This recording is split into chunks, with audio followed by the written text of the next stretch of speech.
بسم الله الرحمن الرحيم والسلام يا دمان شعبي الصومالي لان داوانا يا تي فيجا waxaan u sheegayaa dooda horta cid iguma soo wargelin cidina iguma casuumin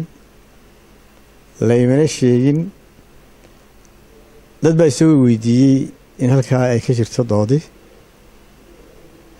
wasaaradda waxbarashaduna ma casuumin madalayna ma casuumin qof ila soo hadlayna ma jiro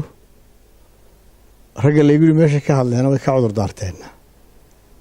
kamana cudur daaran way dilay sheegin marka intaasaan u sheegayaa shacbiga ninkii doonaya har cad ha soo diyaar garoobo maalin cad ha soo diyaar garoobo doodahana dee sibaa loo qabtaayo ama TV baa qabta ama institution cilmiya qabta wasaaradda dawladdu leedahay ma qabato dood wasaaraddu waa xukuumadda ka tirsan tahay xisbi bay ka tirsan tahay wasiirku xisbi ka tirsan yahay waxay u ekayduun meel kulmiye ka batorinayay sida la sheegay marka diyaar baan u nahay dood hadcad baan diyaar u nahay